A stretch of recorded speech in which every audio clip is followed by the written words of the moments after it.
자, 오늘은 관계의 온전함 시리즈 15번째인데 핵심은 이겁니다. 하나님과의 관계가 바로 되어야 이웃과의 관계, 심지어 자연과의 관계도 바로 된다, 이런 뜻이에요. 사람과의 관계, 자연과의 관계는 하나님과의 관계가 바로 되어야 한다. 오늘 본문은 이렇게 시작합니다. 35절에 36절 두 군데 보면 율법 중에서 어느 계명이 크니까 라고 율법사, 소위 바리새인 율법교사 이 와가지고 예수님께 율법 중에서 어느 계명이 제일 크냐 이렇게 물었을 때에 주님이 뭐라고 말씀하시는가? 37절부터 38절에 쭉 보면 내 마음을 다하고 목숨을 다하고 뜻을 다하여 주 너의 하나님을 뭐 하라고요? 사랑하라. 하나님 사랑하라. 이것이 크고 첫 번째 되는 계명이요. 그 다음 39절에 보니까 둘째도 그와 같으니 이웃을 내 자신같이 사랑하라. 이웃사랑. 그래서 40절에 보니까 이 두 계명이, 하나님 사랑과 이웃사랑, 이 두 가지가 온 율법과 선지자의 강령이니라. 구약 성경 전체의 토대, 핵심, 골격, 요약을 말한다면 하나님 사랑과 이웃 사랑 두 가지로 요약된다, 이 뜻이에요. 그런데 이걸 오늘 23절부터 배경이 시작되는데 23절은 뭐 나오냐면 사두개인들이 나와요. 그 사두개인들은 23절에 부활이 없다. 사두개인들은 성경학자예요. 바이블 스칼라들이에요. 그런데 부활이 없다. 워낙 똑똑하니까 자기들이 넣어놓은 어떤 인간의 지성과 이성의 한계 내에서만 성경을 믿는 거예요. 그러니까 성경을 편식하는 거예요. 자기 스타일로. 그리고 오늘 또 이 말씀을 물었던 율법사, 바리새인들은 부활도 믿고 다 믿었어요. 다 믿은 문제는 뭐냐면 그 믿는 그 지식이 생명의 지식으로 내려가지를 않는 거예요. 그 머리에서 끓는 가슴으로 가지 않는 거예요. 그러니까 요즘 말하면 교회만 나오는 10년, 20년, 50년, 70년 나오는 종교인이에요. 종교인. 교인에도 신앙생활 오래 하다 보면 성경 지식에 충만한 사람, 사두개인처럼 성경을 본인의 어떤 입맛에 맞게 이렇게 편식하는 거예요. 그리고 바리새인들은 부활 다 믿지만, 율법사들은 다 믿지만 그게 생명 지식이 돼가지고 자기의 삶의 어떤 뿌리를 변화시키고 새로워지는 이것은 없는 거예요. 그래서 주님께서 오늘 아주 그냥 강력하게 율법과 선지자의 대강령이 뭐냐? 하나님 사랑과 이웃 사랑. 그리고 하나님 사랑이 제대로 되지 않는 사랑은 이웃 사랑도 아니다. 하나님 사랑과 이웃 사랑은 다 연계가 된다. 자, 그렇게 오늘 전체적으로 제가 말씀을 드렸고, 오늘 유아세례니까 제가 이렇게 요약해서 말씀을 드렸는데, 첫 번째로 우리가 생각할 것은 이거예요. 오늘 이 내 이웃을 내 자신같이 사랑하라는 이 말씀은 파격적인 주님의 명령이에요. 이것이 우리의 관계의 온전함에 대해서 아주 중요하게 우리가 확인해야 할 것이 있어요. 그것이 뭐냐면 내 이웃을 내 자신같이 사랑하라는 이 파격적인 명령은 어떤 뜻인가 하면요, 인간의 죄의 뿌리를 잘라버리라, 그런 뜻이에요. 내 이웃을 내 몸같이 사랑하는 건 단순히 무슨 윤리 이게 아니고 본래 이 인간의 죄의 뿌리가 있는데 이 죄의 뿌리를 잘라버리는 것이다. 무슨 뜻이냐면 죄의 뿌리가 뭐예요?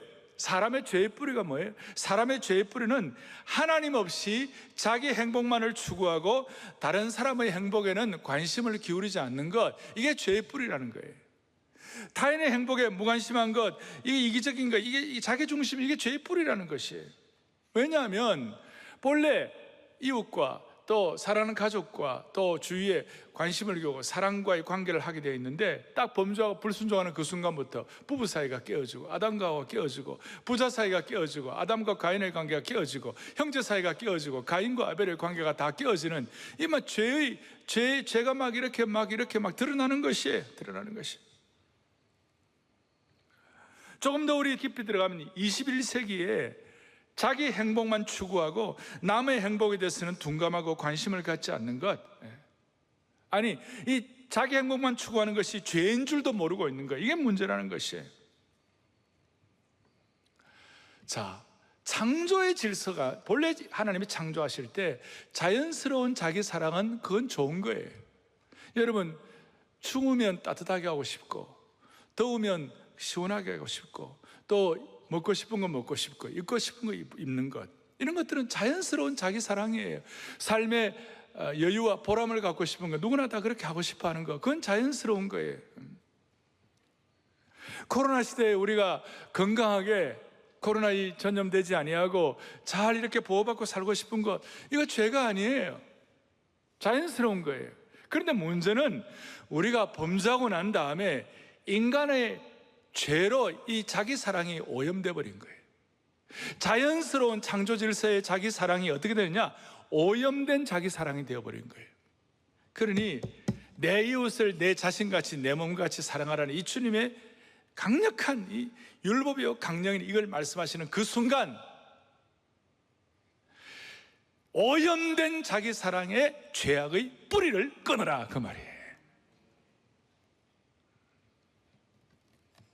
오염된 자기 사랑의 핵심이 뭡니까? 자기만 행복하면 행복해질 수 있다고 생각하는 거예요. 다른 사람의 행복에 대해서는 고려하지 않게 되고, 다른 사람의 행복에 대해서 눈을 감아버리고, 그러니까 배려도 안 하고 남 생각도 안 하고 자기밖에 모르고, 모든 사람들이 그렇잖아요. 여러분, 자기만 행복하면 행복해집니까? 그래서 오늘 주님께서 율법이요 강령이라는 이 말씀의 이 골자가 뭐냐? 오염된 잘못된 자기 사랑의 뿌리를 잘라내라. 그래야 머리 지식 혹은 편식하는 어떤 신앙 지식, 이런 것들이 다 떨어져 나가고, 그것이 이제 오히려 진리 지식으로, 생명 지식으로 연계가 된다. 사랑하는 교우들이요, 내 이웃을 내 자신같이 사랑하라는 이 뜻은 자신의 행복을 추구하는 데 힘을 쏟는 만큼 이웃의 행복을 추구하는 데도 힘을 쏟아야 된다는 거예요. 자신의 행복과 만족을 위해 창의적이고도 창조적인 아이디어를 낸다면 이웃의 행복을 위해서도 창의적이고도 창조적인 아이디어를 내야 한다는 것이, 자기 만족을 지속적으로 요구한다면 이웃의 행복을 위해서도, 이웃의 만족을 위해서도 지속적으로 찾아보라는 것이, 이 함수관계가 참 독특한 거예요. 무슨 말인가 하면, 자기 행복과 자기 자신만을 집중하고 사는 것은 결코 행복해지지 아니하고, 하나님의 이 죄악의 뿌리를 잘라버리는 이 말씀에 순종해가지고 이웃의 행복, 이웃의 보람, 이웃의 어떤 사랑에 대해서 관심을 기울이는 그 순간, 희한하게도 창의적이 되고 신선함이 되고 삶의 보람이 되고 살만다는 인생이 된다는 것이, 이 놀라운 함수관계예요. 우리가 살다 보면 답답한 날도 있고 살만 안 날 때도 있잖아요. 그런데 자기 사랑의 창의성을, 자기 사랑의 집중력을, 자기 만족에 대한 어떤 추구권, 이걸 동일하게 이웃을 위하여 그 마음을 가지고 창의적이 되고 집중하고 이렇게 하면 희한한 일이 벌어진다는 것이. 이건 뭐 좀 이렇게 좀 아주 얕은 예인데, 어떤 자매가 우울증이 걸렸어요. 그래가지고 힘들어하다가 길가에 그 돌아다니는 그 길냥이들 있죠. 고양이 길 잃어버리는 그 길냥이들을 향하여 음식을 좀 제공하고 뭐 그래 하다 보니까 이상하게 우울증이 사라져 버렸다는 것이. 별로. 여러분, 우리가 단기 선교도 가보면요, 어려운 지역에 단기 선교 갔다 오고 나면요, 그분들 섬기고 오면 사람들이 다 밝아지는 것이, 다 선교에 대한 마음을 가지고 이웃을 사랑하고 섬기는 마음을 가지고 창의력을 갖고 헌신의 마음을 가지고, 이것이 무슨 감정의 문제가 아니라 생활 방식으로 이해해 가지고 집중하다 보면 자기가 행복해지는 것이. 또 가만히 계시네. 그래서 이 파격적인 명령일 뿐만 아니라 두 번째 중요한 것은 뭐냐면요, 내 이웃을 내 자신같이 사랑하라는 그 말의 핵심은 뭐냐면, 이 관계에 대한 온전한 관계를 올라가는 이 중요한 것이, 이게 핵심이 뭐냐면요, 남이 잘 돼야 내가 잘 되는 것이, 너가 잘 돼야 내가 잘 되는 것이, 너가 살아야 내가 사는 것이. 오늘 이 예배에 오신 여러분들과 제가 평생을 집중하면요, 하나님이 여러분들의 삶을 반드시 보람있게 하실 것이, 신선하고 감사하고 반짝반짝 감격이 되고. 여러분, 저와 여러분이 정말 참된 자기 사랑을 하고 싶다면 비결은 딱 하나예요. 이웃을 참되게 사랑하면 참된 사랑이 오는 것이. 그리고 여러분들의 삶의 질을 높이고 그렇게 수준 있게 살고 싶으면 이웃 사랑에 대해서도 삶의 질을 높이고 이렇게 하면 자기의 삶도 질이 올라가게 되는 것이. 그래서 다시요, 어떨 때는 살맛 안 나고 우울해지고 그럴 때요, 그럴 때마다 그래서 한번 내가 남들을 한번 섬겨보자, 한번 내가 남들을 한번 성공시켜보자 하는 그 마음 갖는 순간 희한하게도 내 삶이 새로워지고 창의력이 있어지게 되고, 희한하게도 그 마음을 갖는 순간 살맛 나는 인생이 되는 거예요. 나는 이런 내용들을 우리 교회 순자님들을 통해서도 많이 봐요. 열심히 영혼들을 섬기고 뭐 있는 거 없는 거 다 해가지고 말씀으로 섬기고 자신의 시간, 공간 다. 그런데요, 그렇게 하는 분들일수록 우리 순자님들을 통하여 내가 그분들의 진정한 삶의 행복을 제가 보는 거예요. 순자님들 그래요, 안 그래? 너무 감사한 일이에요.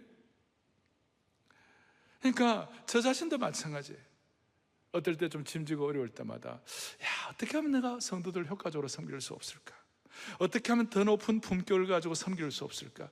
어떻게 하면 좀 하나라도 좀 어떻게 더 잘할 수 없을까? 발명왕 에디슨을 알 겁니다. 에디슨의 마음은 어떻게 하면 사람들에게 좀 빛을 줄 수 없을까? 그 연구하고 씨름했어요. 하나님이 남들을 위하여 그렇게 애쓴다고 할 때에 하나님이 그에게 강력한 창의력을 주셔가지고 그 전구, 빛을 발하는 전구를 발명하게 해주셨어요. 그래서 캄캄한 밤이 에디슨의 전구를 통하여 밝아졌습니다. 이제 우리 130년, 120년, 110년 전에 한국에 이 전구가 들어왔어요. 그리고 이 전구가 들어오는 곳마다 어둠이 사라졌어요. 그리고 특별히 대한민국에 전구가 들어오는 곳마다, 산골짜기마다, 전기가 들어오는 곳마다 귀신이 사라져 버렸어요. 칠성당 귀신, 선앙당 귀신, 처녀 귀신, 달걀 귀신 다 날아가 버렸어요. 빛을 어떻게 행복해 줄 수 있나, 요 하는 마음 갖고 있는 동안에 그것이 다른 사람을 살리고 자신도 사는 거예요.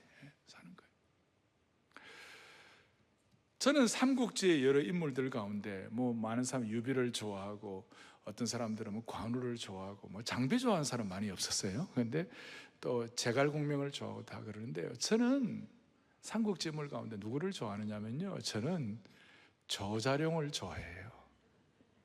왜 조자룡을 좋아하는가? 이유는 남을 성공시키는 사람이에요.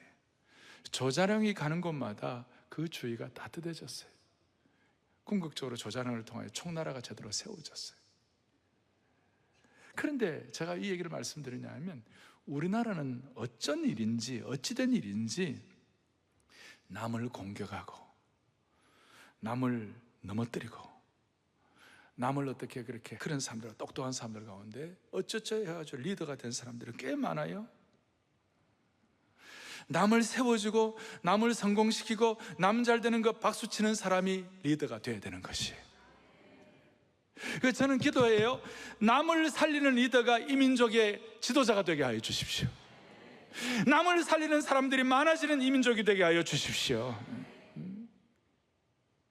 좀 이 코로나 어려운 시대에 남 잘 돼야 내가 잘 된다 생각하셔야 돼요. 남이 잘 돼야 우리가 잘 되는 거예요. 남을 배려해야 우리도 배려받는 것이에요. 이 민족의 품격 올라가야 되는 것이에요. 대표적인 예가 우리 예수님이십니다. 예수님처럼 남을 세워주는 분이 어디에 있습니까? 인자에 온 것은 섬김을 받으려 함이 아니라 도리어 섬기려 하고, 최고의 섬김, 심지어 당신의 생명까지도 내어주셔가지고 우리 생명 살리는 거예요. 그래서 우리 교회에 이런 창의적인 마음을 가지고 남 잘되기를 계속 잘해가지고 우리 교우들 가운데 좋은 비즈니스맨도 나오기를 소망하는 것이, 다시 한번 우리는 죽을 때까지 어떤 경우에도 남을 세우고 남을 섬기면서 남을 성공시키는 주의 권속들 되기를 바랍니다. 힘들고 아무도 안 알아줘도 우리는 이 길을 가야 하는 것이. 그런데 우리나라는 한반도 땅덩어리가 좁아가지고 우리가 파이가, 저 사람 이 파이가 딱 제한되어 있다고 생각하고, 저 사람이 파이를 먹으면 내 거 뺏긴다고 생각하고 이 파이 따먹게 하는 거예요. 그래서 늘 모든 것이 경쟁 구도가 되어 있는 것이에요. 그런데 신앙은 그게 아니에요. 내 이웃을 내 자신처럼 사랑하는 것이에요. 그러니까 이 파이가 우선 눈에 보이면 뺏기는 것 같지만 아니에요. 여러분, 이 파이를 남이 잘 돼야 내가 잘 된다고 생각하고 남을 배려하면 이 파이는 줄어지지 않아요. 사랑의 교회는 있는 일을 나눠 먹는 교회가 아니에요. 사랑의 교회는 있는 파이를 나눠 먹는 교회가 아니에요. 사랑의 교회는 남이 잘 돼야 내가 잘 된다고 생각하는 제자 훈련 정신을 가지고 끊임없이 하나님이 예배하신 파이를 창출하는 교회가 되어야만 하는 것이. 그래서 이게 경쟁 구도가 아니라 미션 구도가 되어야 되고 사명 구도가 되어야 되고 섬김 구도가 되어야 하는 것이에요. 보세요, 오병이어를 보시라고요. 어린아이가 하나가 하루 종일 배가 굶고 도시락 하나 오병 버릇떠서 먹을 조그만한 거예요. 그거 파이 경쟁 구도로 생각하면 자기가 먹고 땡어 끝내야 돼요. 그런데 그걸 내놓으니까 어떻게 되는 거예요?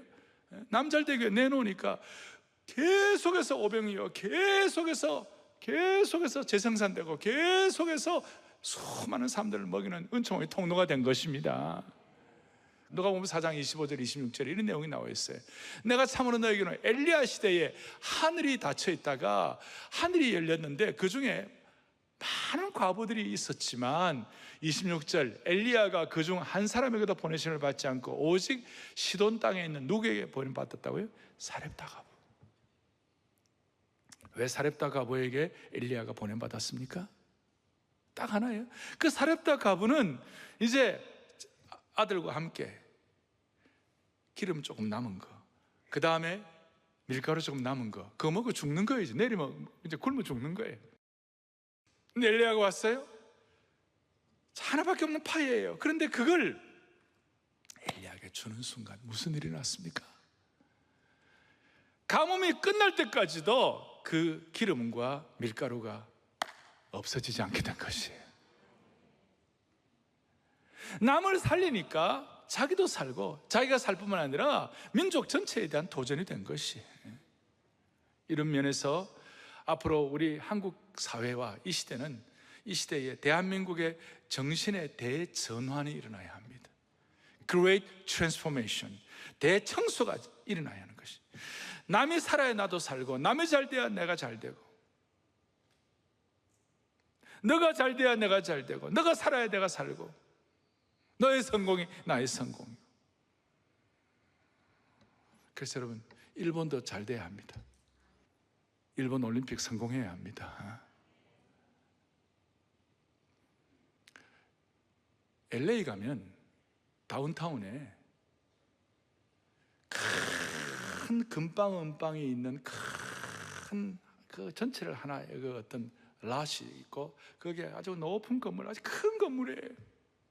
그게 금방이 많을 때는 2,000개가 넘어요. 목사님, 그런 게 어디 있어요? 있어요. 가봐요. 저는 몇 번 그 교인들 가운데 거기에 그 장사하는 분들이 있어서 신방을 가봐서 제가 알아요. 그거 내가 그랬어요. 이렇게 많아가지고 장사가 될까? 그러니까, 목사님, 금방, 은방, 보석가게랑 같이 붙어 있어야 잘 됩니다. 그래요. 우리나라도 저 종로에 있지 않습니까? 아마 한국보다 몇십 배 많을 거예요. 금방이 어디 저 멀리 혼자만 뚝 떨어져가 되는 법이 없어요. 보석가게 어디 하나 자기만 있어야 되는 법이 없어요. 같이 있어야 잘 되는 것이에요. 여러분, 하나님 나라에 다 보석 되시기를 바랍니다. 서로 살리는 은혜가 있기를 바라는 것이. 그래서 오늘 관계의 온전함의 키가 뭐냐? 남이 잘 돼야 내가 잘 되는 것이에요. 그래서 우리 한국교회도 서로 잘 되기 위하여 서로 축복해야 하는 것입니다. 뭐가 대형교회가 어떻다, 무슨 교회가 어떻다, 이거는 아니에요. 서로 축복을 빌어줘야만 할 줄로 믿습니다.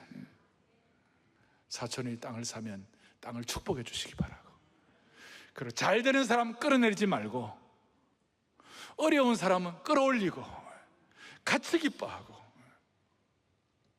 여러분, 이웃이라는 거 얘기하면 우리가 좋아하는 이웃도 있을 수 있고 그냥 보통 관계 이웃도 있을 수 있고, 또 우리 주위에 힘든 이웃, 정말 좀 원수 같은 이웃도 있을 수 있어요.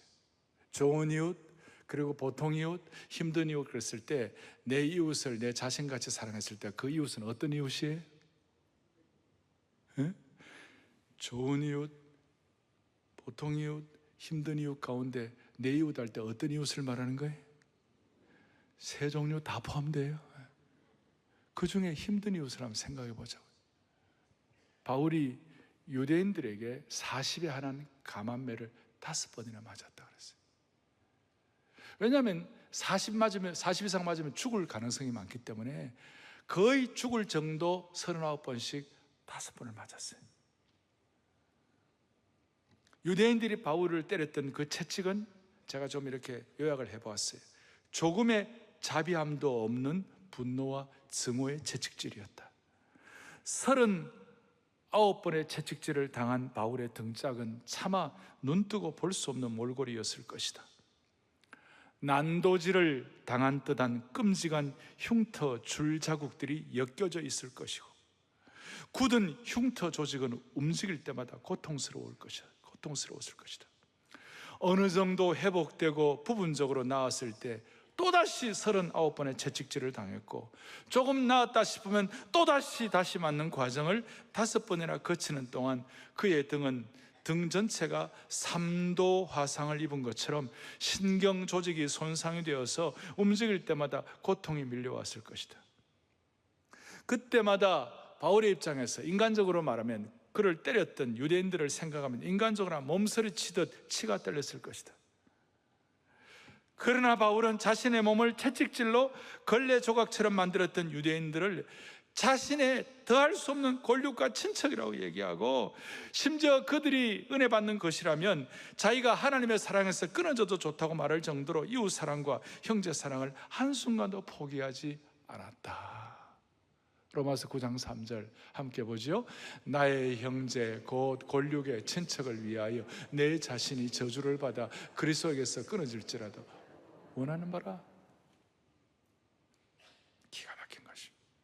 기가 막힌 바울입니다. 이것이야말로 오염되고 타락한 자기 사랑의 죄악의 뿌리를 끊는, 파격적으로 끊어버리는 이웃사랑의 실천이라고 말할 수 있는 것이에요. 그래서 바울은 그 결과 은혜의 삼청천에 가고 지상에서 바울 같은 창의적인 사역을 한 사람이 따로 없을 정도가 되었습니다. 저는 이 말씀을 앞에 놓고 이건 너무 높은 고봉이다, 너무 높은 참 관계의 높은 정상이다, 이거 나는 이거 힘든데, 우리 다 힘든데, 그렇지만 여러분, 고봉이라고 안 쳐다볼 수가 있습니까? 고봉이라고 우리 그냥 포기할 수 없다고요? 손영호 목사님은 이 고봉을 실천을 따라갔습니다. 오늘 우리는 이 정도까지는 아니라 할지라도 적어도 남이 잘 돼야 내가 잘 된다, 네가 살아야 내가 산다, 나를 향한 창의력과 집중력과 그 다음에 추구하는 그만큼 남을 위하여 추구하면 하나님이 기가 막힌 창의력을 주시고 신선함 주시고 살맛나는 인생 만들어 주실 것이다. 그리고 한 가지만 더. 자, 파격적인 명령과 너가 잘 돼야 내가 잘 되는데, 이것이 자연과의 관계에서도 동일하게 영향을 미친다는 것이에요. 그래서 하나님 사랑하면 자연도 사랑하게 되는 것이, 그리고 하나님 사랑하지 않으면 이 자연도 오염되는 것이. 제 말씀이 아니고 창세기 3장 17절에 뭐라고 나와 있습니까? 땅은 너로 말미암아 저주를 받았다. 불순종하고 범죄할 때 땅이 저주를 받는 것이, 땅이 얼마나 저주를 받습니까? 예레미야에 보니까 이렇게 나와 있습니다. 예레미야 12장에 보니까 언제까지 이 땅에 슬퍼하며 온 지방의 채소가 마르리이까 짐승과 새들도 멸절하게 되었사오니 이는 이 땅의 주민들이 악하기 때문에. 범죄가, 죄악된 범죄가, 오염된 범죄가 자연도 오염시키는 것이에요. 로마서 8장 19절 이하에 보면 피조물이 고대하는 바는 하나님의 아들들이 나타나는 것이니 그 바라는 것은 피조물도 썩어짐의 종로로 다는 데서 해방되기를 바란다. 하나님의 자녀들의 영광의 자유에 이르는 것이라. 무슨 뜻입니까? 골로새서 1장에 보면요, 골로새서 1장 20절에 보니까 그의 십자가의 피로 화평을 이루사 만물고 땅에 있는 것들이나 하늘에 있는 것들이 그로 말미암아 자기와 화목하게 되기를 기뻐하심이라. 만물이 하나님의 사랑 안에서 화목하게 되는 역사가 일어나는 것이에요. 죄의 문제가 해결되기 시작하고 순종의 역사로 나타나기 시작하면 자연도 하나님과 화목하게 되는 것이에요. 그래서 여러분, 예수 잘 믿는 지역에 가면요, 그것이 환경이 그렇게 좋아요. 예수 잘 믿는 정신으로 자연을 가꾸면요, 그 자연이 그렇게 아름다워요. 전 세계에 가보면요, 예수 잘 믿는 지역과 그렇지 않는 지역이 경계선 하나 차이로 하나는 너무나 아름다운 자연으로 이렇게 잘 정비가 되어 있고 하나는 엉망진창. 그 복음이 없으니까요, 진짜 여러분, 지저블라이제이션, 말로 다 할 수가 없어요. 하나님 사랑하면 자연도 회복되는 줄로 믿습니다. 리컨실레이션, 화목케 하는 역사가 자연도 화목하게 하는 것이에요.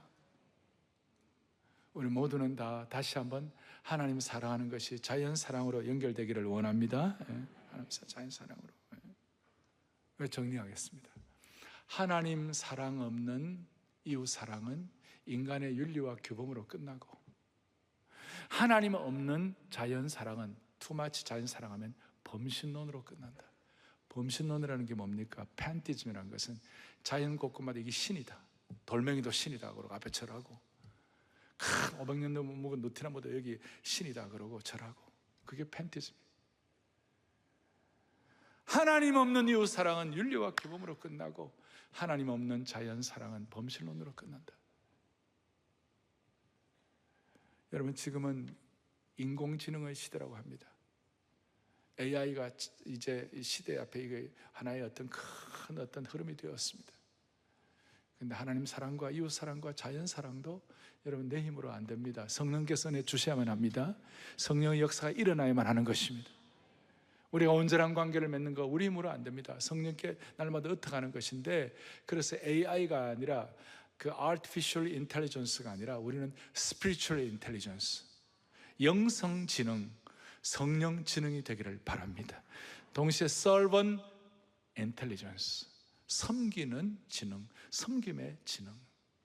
그래서 SI와 Spiritual Intelligence, Servant Intelligence 이렇게 해가지고 이웃사랑의 은혜를 받아 여러분 남은 생애가 장의력 있고 신선하고 날마다 기뻐하고 감사하고 범사에 주님 앞에 감사할 수 있는 그런 축복의 장이 펼쳐지기를 간절히 소망합니다. 우리 주제가 한번 부르고 기도하겠습니다. 주님의 마음 본받아 살면서 그 온전하심 나도 이루리. 마음의 손을 가지고 주님의 마음 본받아 살면서 하겠습니다. 주님의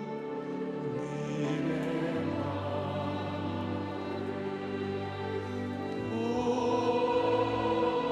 본받아 그 온전하심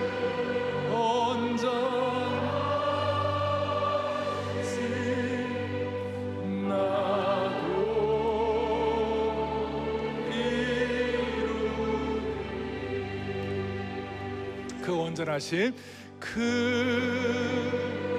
온전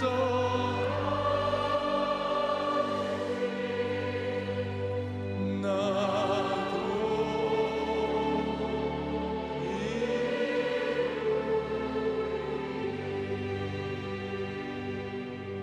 파격적인 명령을 순종하여 복음을 회복하면 자연도 회복된다고 말씀드렸습니다. 오늘 유아 세례 받은 모든 분들, 저들의 세대에 이 아름다운 금수강산을 신앙으로 물려줄 수 있도록 우리 세대를 축복해 주시기를 소망합니다. 가슴에 손을 얹겠습니다. 하나님, 오늘 너무 중요한 말씀 들었습니다. 이웃이 잘 돼야, 너가 잘 돼야 내가 잘 된다는 이 신앙의 원칙 가지고 모두가 다 영적으로 성공하게 하여 주시옵시고, 오늘 이 말씀이 우리의 삶의 온전함의 대헌장 되게 하여 주옵소서. 이웃 사랑하는 마음으로 민족 축복하고 공동체 축복하고 다음 세대 축복하여 한국 교회 이민족이 소망이 있도록 은혜를 베풀어 주옵소서. 남을 살리는 자가 이민족의 지도자가 되게 하여 주시기를 원하옵고, 우리 주 예수 그리스도를 받들어 간절히 기도 올리옵나이다. 아멘.